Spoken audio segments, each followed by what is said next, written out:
Hey guys, my name's Dan, and today's reaction is Dead Meets Friday the 13th, the final chapter, kill count, recount. Now obviously this isn't the final chapter considering how many movies have been released after this one, and this is certainly the most star-studded one looking back at it up until this point, but we'll get more into that as well. And if this is the final one that he decides to do a recount on, I'm not really sure, but so we're gonna have to wait and see on that. But before we get into it, if you haven't already, please go over and support Dead Meat. I'll leave a link to the channel, long link to the original video in the description. And I'd like to thank you guys, old and new, for deciding to check out this reaction. Really do appreciate it. And if you are new, I do hope you guys decide to stick around and hit that subscribe button, because not only by doing so will you help me grow my channel, but you also get access to future and past reactions for Dead Meat that I've already done. And it's super easy to do. First, go right below this video, give that like button some love, and hit that subscribe button right there. And without any further ado, let go. Welcome to the Kill Count, where we tally up the victims in all our favorite horror movies. I'm James A. Janice, and today we're looking at Friday the 13th, the so-called final chapter. By 1984, the slasher subgenre was waning, after countless bloody low-budget affairs had flooded the horror market. Though the Friday films were profitable, they weren't respected by non-horror fans. The disparagement was starting to weigh on producer Frank Mancuso Jr., who decided to end the series so he could pursue other projects. I really want to bring this thing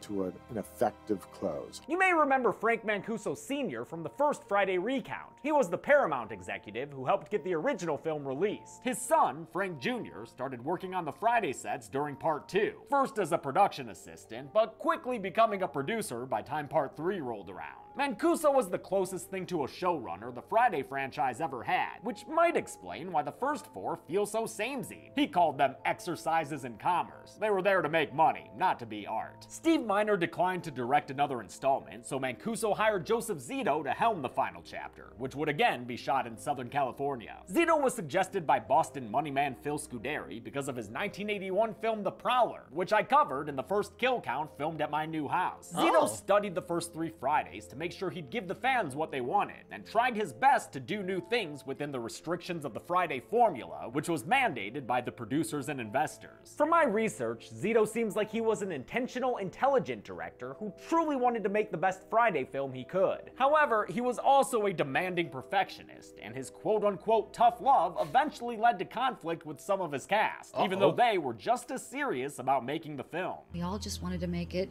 as good as we could make it. Zito hired Barney Cohen to quickly write a script, and together they tried to make their teenage victims more empathetic and real. These kids are certainly more believable as a group of friends than in Part 3, where the stoners stick out like a head waiting to be decapitated, but in the end, they're still just young, attractive teens who visit Crystal Lake wanting to have sex. And boy, do they want to have sex. You think Chris Higgins' friends were bad? Sex, sex, sex. You guys are getting boring, you know that? Nah, these teens do nothing but talk about fucking. This is the horniest Friday the 13th by far. Take away that camp counselor job, and there's nothing for them to do but be horny. It's a little exhausting. Shaking things up is the presence of the Jarvis family. Mama Tracy, older sister Trish, and younger brother Tommy, played by a 12-year-old Corey Feldman at the beginning of his career. Feldman would be one of the biggest child stars of the 80s before his career was upended by a troubled personal life, which saw him as both a victim and an abuser. That's all I can say about that here. The character Tommy Jarvis is one of Friday's greatest assets. He'll have his own trilogy, kick some serious ass, and wear a bomber jacket like a motherfucker. He's a great foil for Jason Voorhees, and his story begins here, as an adolescent who happens to wind up getting too close to horny teens. Sucks for him, man. Jason's like a magnet to horny teens. He really is. That little bastard is sitting on an iron mine. When I originally ranked the Friday franchise, I put the final chapter as my number 1, saying it was the best version of the first 4 films. I've changed my opinion, and this movie would probably be more in the middle now. As much as I enjoy Crispin Glover's dance moves, most of the characters aren't all that memorable. The kills, on the other hand, well, to end Jason once and for all, Zito brought in the man who did effects for him on The Prowler, Tom Savini, who personally designed Little Swamp Boy Jason. I created the monster,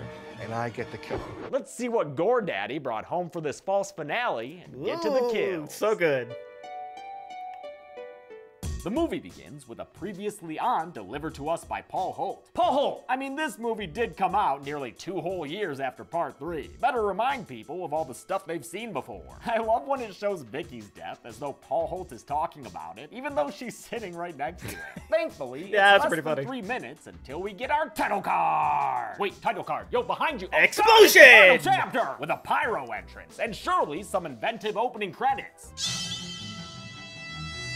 Never mind, back to basics. Yep. At least for this one, Harry Manfredini wrote new music. Part 3 mostly recycled its score from the first 2 films, but here Manfredini's adding a lot, like with these horns.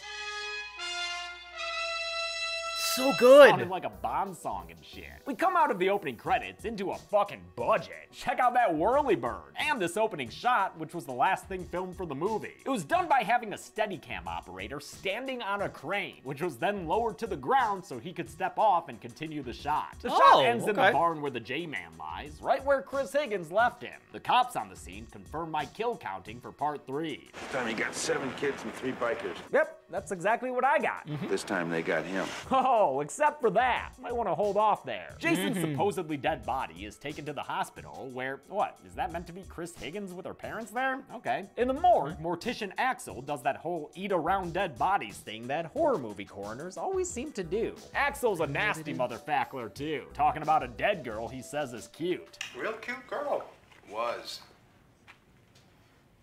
Well, she still is. All you gotta do is go over there and take off your Nice talk, real nice talk. As much as Axel's into dead chicks and weird aerobics porn, his preferred outlet for horniness is Nurse Morgan. Nurse R. Morgan, I believe in a reference to Robbie Morgan, who played Annie, one of the first victims of the series. Oh, But okay. keep it in your pants for a mo there, Axel. Morgan wants to give us this movie's daily Jason news update. You know, I make fun of the recaps and everything, but I appreciate that this franchise, right from the beginning, is committed to its own history, even if it gets details wrong sometimes. Axel and Morgan are just about to get busy playing doctor when Jason's hand joins the fun and provokes a passionate sermon. Jesus Christmas! Holy Jesus goddamn! Holy Jesus jumping Christmas shit! Amen. Axel puts Jason in an icebox without seeing the breath coming from the so-called corpse. As soon as he's back to his spandex spanking, Jason comes from behind and murders him with a bone saw. Oh, And, yeah. y'all, he twists the head around. Ooh. He's back, bitches! Oh. For this kill, they used a medical saw with a semicircle cutout pressed against actor Bruce Mahler's neck. Mahler would have Well to done. struggle, but not so much as to give it away, while blood was pumped in from behind the saw. Though a dummy was made for the kill, I don't think the final cut uses it, since that last shot simply has Mahler turned around with a false body facing forward. Jason wastes no time killing Nurse Morgan next, grabbing her by the neck and pinning her up against the wall, then slitting open her torso with a And scalpel. boom! Goddamn! Originally, this kill would have had blood dripping down the nurse's leg, but the tube came loose and made it look like she was peeing blood instead.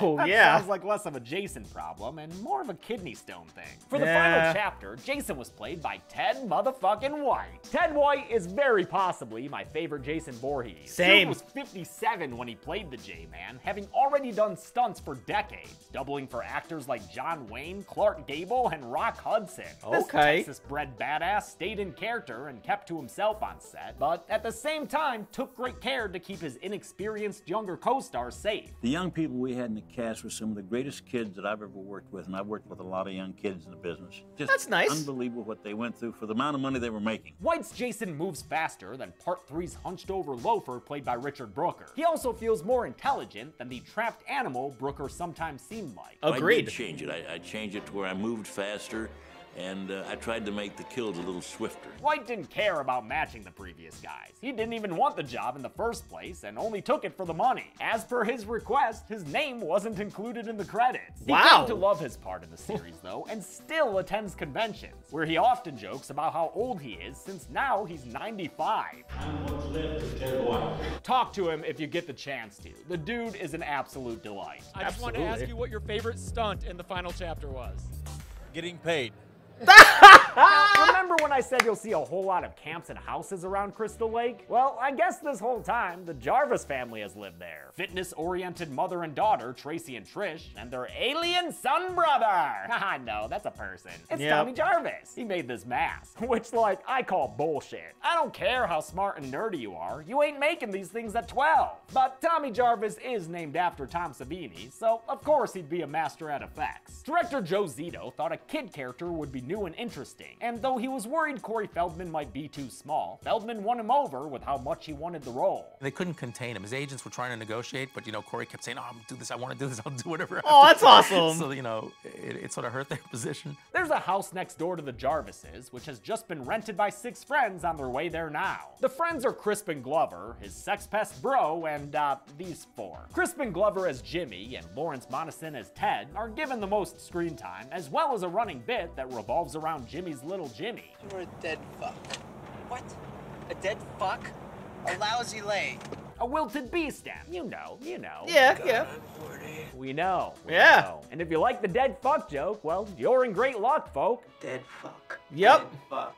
He thinks that's funny. He thinks that's a funny thing he's doing. He certainly does. On the way to the lake house, the kids pass the roadside grave of Mrs. Voorhees. This tombstone is the first time we learn her first name was Pamela. She was only known as Mrs. Voorhees for the first 3 films. The horny wagon also passes by a hitchhiker who has no lines but does get to eat a banana. That's free crafty. I love bananas. Me too. They're good. Before she can get herself all that potassium, though, Yeah, Jason lots comes of it. up and stabs her through the neck. Jason was played by Tom Savini here, so I'm holding him accountable for the murder of this banana. This kill was done in broad daylight, which meant they couldn't hide the makeup effects in the dark. A flexible metal blade was curved around actor Bonnie Hellman's neck and then pushed through a latex neck cover while blood was pumped through a tube. In sort of see it, like, they color right there. Yeah. better match the latex to the real skin. The kids arrive at their house after dark, interrupting this Jarvis sandwich next door. Trish, Tommy, and their good boy Gordon go next door to meet the kids as Mama Jarvis stares menacingly through the window. This kind of works as a nod to Mrs. Voorhees, or I'm sorry, a nod to Pamela. But of course Tracy's gonna be disapproving of these kids. The Hornsters are giving free peep shows to Tommy, who reacts in the most believably excited adolescent way. Like I said, this movie's horny as hell. So let's bring in more chicks to get naked and have sex. Twins Tina and Terry, played by English identical twins Kamala and Carrie Moore, who at one point had been Doublemint twins, but I can't track down their commercial. They joined most of the cast getting naked for a group skinny dipping scene. Some of the male actors went bottomless out of solidarity for their topless and also bottomless female co-stars. Tommy ends up getting an eyeful of this flesh party, further jump-starting this kid's hormones and revving that puberty engine up. Oh In real my. life, that's also exactly what was happening. I get to do scenes with boobies. Not much has changed. Jokes about it there, but I'm kind of sad Feldman was exposed to and surrounded by this stuff at this early age, especially since he was going through some serious family issues at the time. Sure. The 12-year-old Feldman didn't think of himself as a kid and constantly wanted to hang out with the older cast members. Kimberly Beck, who plays his sister Trish, had experience as a child actor, so she took to being a big sister to Feldman in real life too. She even took him trick-or-treating on Halloween, the first day of production, during which they saw plenty of Jason's roaming around. Trisha's car breaks down so bad that not even Tommy can fix it, and that kid's a boy genius. Remember the mask? Instead, they're helped by a suspicious camper guy named Rob. His small talk is just a fucking parade of red flags. I didn't think anyone lived this deep in the woods. We do. Is there any kids, vacationers, people like that? Yeah. A bunch of kids moved in yesterday. Trish, this is the 1980s. By now, people know about serial killers. Be more careful. That means don't bring this guy inside your house and let him go into the 12-year-old's room. Nah, I'm just playing. Rob's cool enough, I guess. Sure, let him camp out in the woods outside your home. Sure. Whatever. Next door, the kids are engaging in ritualistic mating behaviors, including a dance that Crispin Glover came up with on his own. He reportedly would dance this way in clubs around LA, and it was so fucking weird the other actors couldn't stay in character during the first take they did. We lost the first take because people were just so astounded it by how it looked. Glover was picked by Zito because of how unique he was, and kept mostly to himself on set, always the brooding artist. His career would really take off the following year with Back to the Future, which also featured a small appearance by Lisa Freeman, who played Nurse Morgan. Samantha, whose character likes to have the sex, is dating this doofus Paul, who's in the running for most forgettable character of the franchise. Shitty boyfriend, too. He ditches Sam for Tina the twin. You don't mind, do you? Actually, I was thinking about taking a little swim. Yo, a swim? That can only mean one thing in a movie this horny. A totally senseless skinny dipping scene! And that! And this one's not only gratuitous, it was also negligent. It wasn't filmed as a closed set, so the entire crew was there, all standing around as 19-year-old actor Judy Aronson got naked. Co-star Barbara Howard says it was not done in a protective, sensitive way. Samantha spends some freezing moments by herself in a raft in the lake, and is killed when Jason pops up out of the water to stab her in the funny organ. So called because of the noise you make when you're stabbed there. Shooting this kill resulted in the movie's most infamous production tale. What she had to go through, but, you know, all naked on a raft. Filmed in December 1983, halfway through the 12-week shoot that was supposed to only be 6, Judy Aronson had to submerge herself in the cold water of the Franklin Canyon Reservoir. In a wetsuit from her waist down, she had her upper body through a hole in the raft. The blade would go through a fake torso behind her, its seam covered up by her hair. This took hours to arrange, and the scene was filmed from sundown to sunup. There were points where I just felt like I couldn't go on anymore. Yeah. I said, no, we have to finish. Despite repeated requests, Zito wouldn't allow Aronson out of the water until Ted White threatened to quit the shoot if they didn't stop and warm her Good on up. Ted White. After that, the director and the Jason actor were on tense terms, while Judy Aronson got hypothermia and was sick for days. I love that White fought for her safety here, and though he once called Zito a bully who treated his actors like dirt, he's also judicious about the director's intentions. Joe, of course, was not trying to be mean. He was trying to get a film made. Whether he was going a little too far with somebody else's feelings, I would say yes. Back at the cabin, Sam's boyfriend Paul finally starts to feel guilty for taking some double mint delight. He heads out to find his gal and ends up stripping down to swim, except unlike her, he doesn't get all the way naked. After seeing her dead, he does get a death that's more painful on screen. Jason stabs him in the groin with a harpoon and pulls the trigger. What a sight that is. Actor Alan Hayes was suspended on a wire system for this kill, which they didn't necessarily get the hang of right away. With Paul gone, Tina needs another source of vitamin D, and this chick is so horny, she'll hook up with Jimmy, despite bearing witness to those dance moves. Notably, she is not so horny that she'll settle for Ted, probably because earlier, that creep was grabbing her by the neck and shit. Oh man, and look at Terry after Tina takes Jimmy upstairs. It's like, oh god. Total resignation at the fact that she's stuck with his asshole now. That is just the saddest sit down I've ever seen. Can you prove her wrong and behave any better, Ted? Want to give Teddy Bear a kiss? Come on, dude. She definitely heard you say that to her sister already. Want to give Teddy Bear a kiss?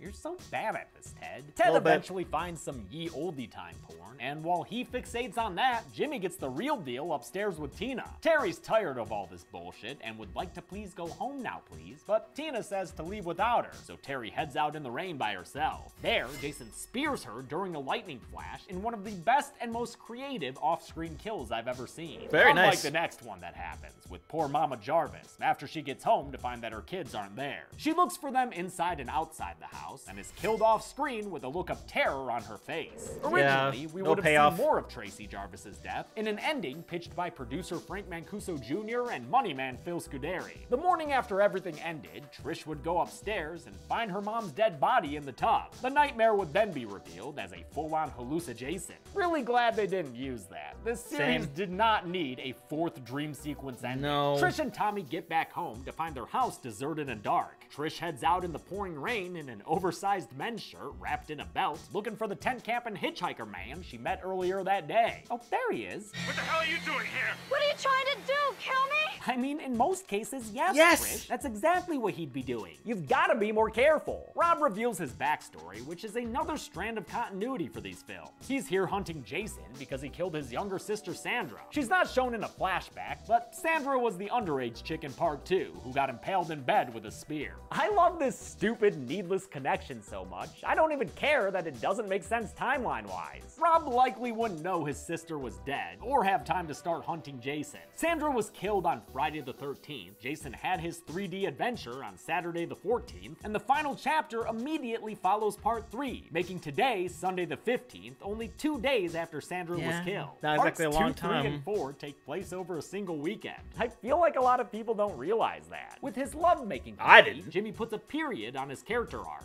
Wish I had dead. Fuck. Tina says, nah, they kiss real gross for too long. Oh, way too long. Oh, God, it's so bad. And then Jimmy excuses himself to go panty brag to Ted. He grabs a celebratory bottle of wine, but finds himself lacking the means to open it. Ted! Hey, Ted, where the hell's the cork screw? Oh, there it is. Shit, yeah! Classic Jason kill. The Oh, twitching, yeah. The face hack. I love it. For this kill, they used another weapon with a piece cut out, then filmed the strike in reverse, which gives it that eerie motion. Jimmy's libido Very nice. reviver Terry That's is really the good. next one to go out. Literally, in this case, since Jason grabs her from outside the window, then And shoves her from yoink! the second story. She flies through the air in slow motion and onto a station wagon that gets blown the fuck out. Hell yeah, that was awesome. It really The only thing was. I don't love is how Jason was all of a sudden up there right after killing Crispin Glover in the kitchen. And then after this kill, he's shown in the kitchen again. I won't call this teleportation, even though I do think he gains that power later on. Don't at me, Matt Pat. But Jason's I agree. pretty spatially inconsistent in this one, and I think it sometimes takes away from the suspense. Whatever though, as long as he's willing to put Ted out of his misery next. Dude's been guffawing at blue film reels for like 6 hours now. We gotta shut that shit down. Ted's eyes look red as shit here, so I'm guessing it's when Lawrence Monason unwisely decided to go method and actually get high before filming a scene. Oh. Very paranoid stone person, so it was the worst idea I could have ever done. Ted Oh, is killed in a no. way I've always enjoyed. The knife in his head slitting through the projector screen as he Oof. falls. The last pair of teens Nasty. that need to be killed are Sarah and Doug, who I haven't even mentioned yet. Sarah's story is that she's a virgin who's nervous about going all the way, while Doug is literally not given a single tiny moment of development. It's surprising then that they still win me over as a fan. Probably because they're both so gosh darn cute. The very pretty Peter Barton had been on the cover of some teen magazines before getting a starring role in a season of The Powers of Matthew Oh! Starr, which incidentally co-starred Friday 2's final girl, Amy Steele. Steele encouraged him to take the role, though he later complained about Zito not working with the actors. Sarah, also a cutie, was played by Barbara Howard, who does a great job with small moments in her performance. She also steadfastly refused to do nudity, so Good a on her. body double is used in this steamy shower scene. After Sarah steps away to get ready for bed, Doug gets a new shower visitor, and this one plays rough. The mother of yeah. Doug is one of my low-key favorites in the series. yeah, the- With full reveal just the Jason crap. in it, and a super sick head crunch. Ooh.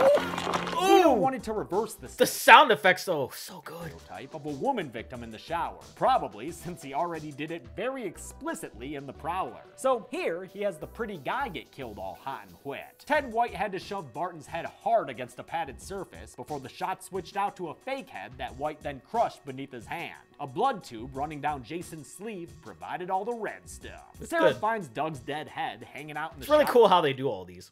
door, then runs around wrapped up in the world's most secure towel, or at least until Jason goes to hell. Even though he was just upstairs in the bathroom, now Jason's somehow outside the front door, and he kills Sarah with an axe that lodges deep into her towel and chest. Trish and Rob get back to Tommy, then tell him to stay by himself as they and Gordon go next door. Right away, things don't look good. I mean, Gordon's so unnerved, the poor good boy jumps through a frickin' window and runs away. It's like, never nope. to return to the movie again. Here's some footage of Gordon's trainers getting him to do this stunt using his favorite toy, Jump Rabbit. Oh, what a good dog. Oh, Jump go through the window Blumpy. like that. Trish finds bad news and tells Rob they done fucked up. This house has got a Jason problem. Oh, and here he is now.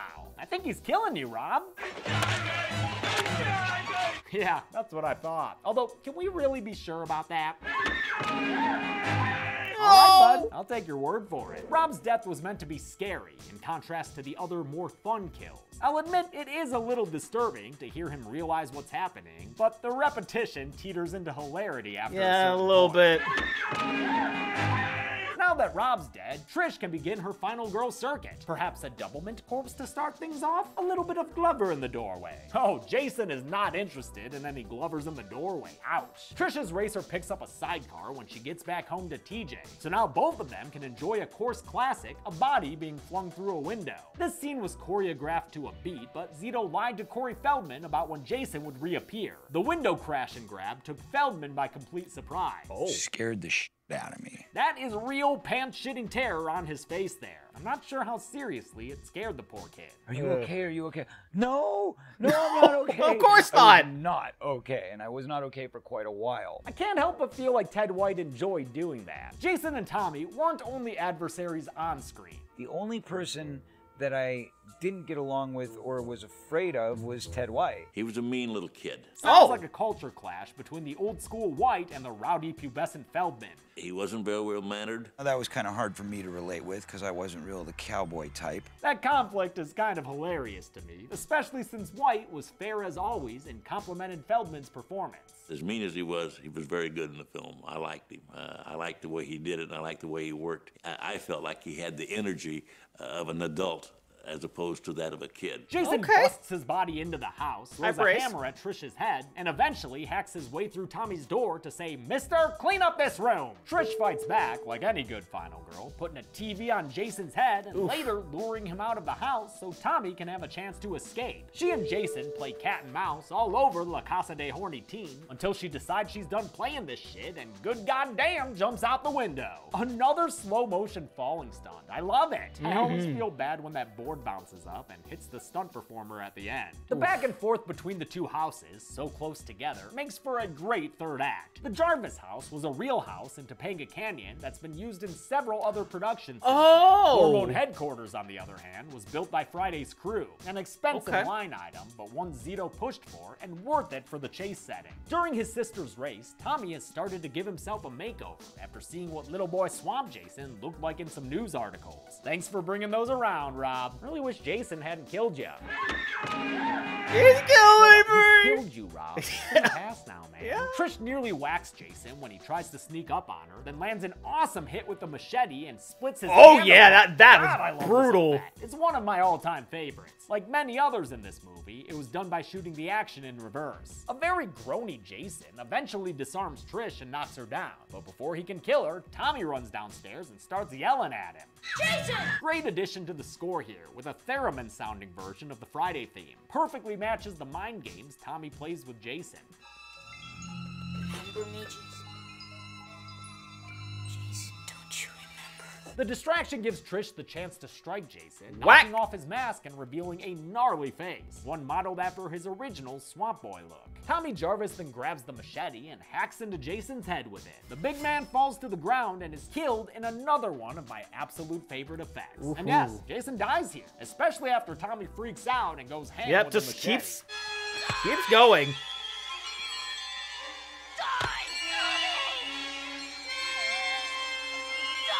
Killing Jason was always going to be a big deal, so it's a good thing Tom Savini had a kick-ass crew working with him. Kevin Yeager, who would later create the OG Chucky animatronic, Alec Gillis, who would go on to help make Goro in the first Mortal Kombat movie, and the late John Vulich, whose work we've also seen a lot on the Kill Count before. Vulich made the split head effect and did Grandpa's makeup in Texas Chainsaw 2, and he also did Bub the Zombie's makeup in Day of the Dead, where he worked under Savini again. It's Vulich's collection of masks we see in Tommy's room, and it was Vulich who suggested Jason be killed with a machete, after producers shot down Savini's initial idea. That one involved a microwave gadget Tommy would use to explode Jason's head. Such finality was embraced by Savini and Zito. It was my impression that there was never going to be another Friday the 13th. I was told that this is the last one. That's why the first machete plan was to split Jason's head open vertically, top to bottom, or barring that, saw a good-sized chunk of it off. But the producers or the studio or someone said to make it a less final death, cluing the filmmakers in that there'd likely be more Jasons in the future. In any case, this kill still kicks ass. The strike was filmed in reverse, as this great footage with Ted White shows, while the machete face slide was done with a puppet manipulated by lots of people, some operating the cable-controlled expressions, others pumping blood in to make it bleed. With the fake-out dream sequence cut, we jump to our final scene in the hospital. Trish wakes up and sees Tommy, then hugs him in a way to hide his bald cap wrinkles. Zito wanted Feldman to actually shave his head at first, but the kid's agents weren't about to allow that, not with pilot season coming up. Feldman instead wore a bald cap every day for 2 weeks, and he cites that as the reason he was so sick and frustrated by time they wrapped. He even says he was thinking of Zito while he was yelling, "Die!" The movie ends with Tommy staring into the camera and looking disturbed, setting things up for a sequel to the final chapter, just in case. How many people got caught in the pages when Mancuso tried to close the book on Jason? Let's get to the numbers and... Oh, no! No! No! Oh! Don't kill me! No! Oh! Jason, no!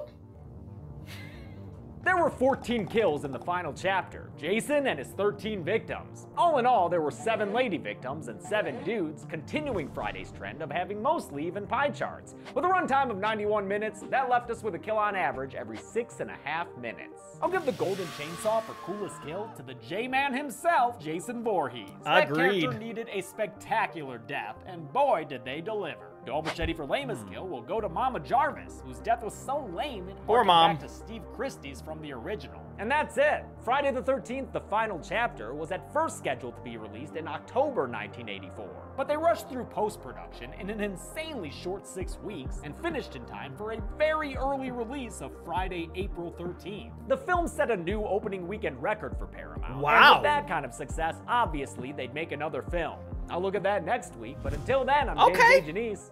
This has been the Kill Count. On the next Kill Count. Remember the 1660s? No. When people dressed like pilgrims? You look like death. Sarafir, flattering as ever. When they got high off fermented fruit? A good night to enjoy the fruits of the land. When science was a whittle baby? Who among you has welcomed the devil to union? Thanks to that last point, claims of witchcraft run amok whenever things stray from the normal and expected. And that can't be good for lesbians like Hannah Miller and Sarah Fear. I was not alive before now anyway.